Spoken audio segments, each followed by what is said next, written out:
the president of Kenya Editors Guild, senior editors, distinguished members of the Kenya Editors Guild, members of the press present, ladies and gentlemen, good morning.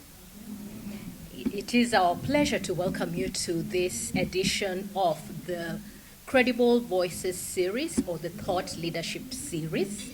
And this is a series that is undertaken in partnership with the Bill and Melinda Gates. And the aim really is to help to bring out outcomes, development outcomes in health, in the agriculture sector, in technology, to allow media to be able to report better on these issues. So in the past cycle of the Thought Leadership series, we have had discussions in the agriculture sector, and we have also had a session exploring medical outcomes, where we spoke about cervical cancer. And really the aim is to allow media to better understand these issues and to report better and to ask questions.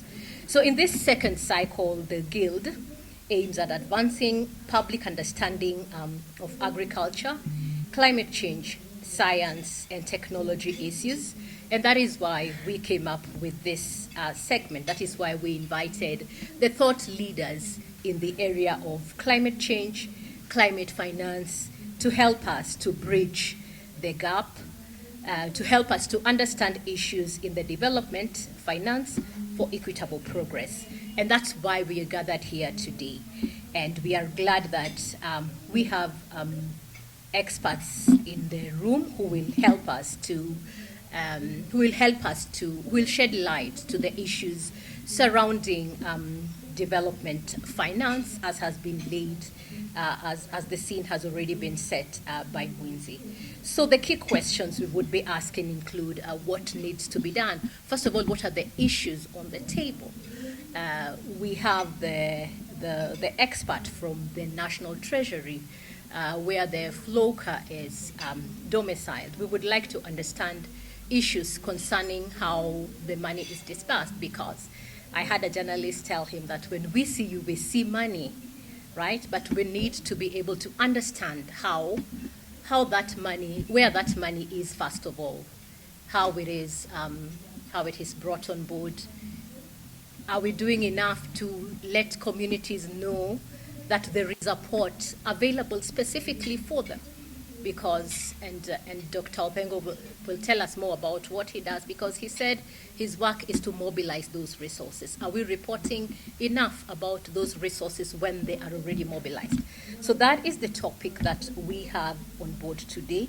We would need to know how much the developed world should pay for emissions contributions, because in all the Conference of Parties deliberations that we have, we always understand that Africa's voice needs to be heard better, because Africa is the least polluter but the most disadvantaged. So in this meeting today, we hope that we will be able to understand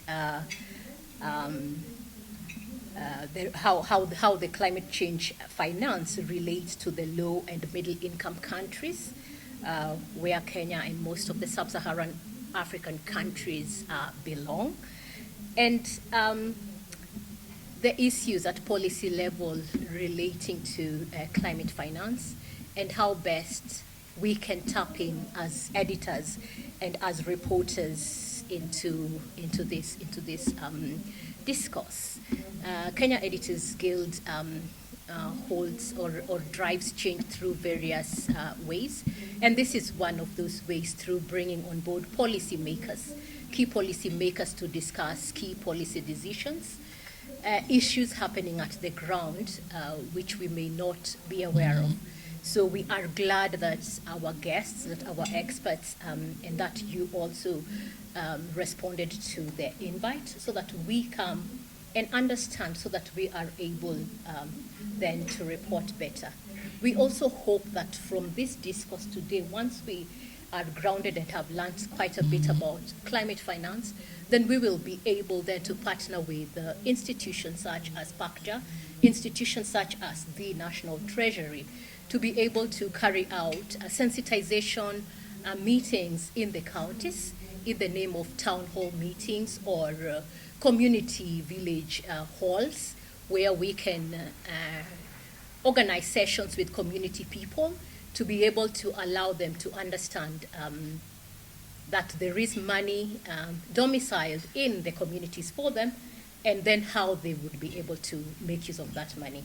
So with those few remarks, I would like to say thank you very much, and we look forward to a great learning experience, a great learning session, and great deliberations as well. Back to you, Bernard.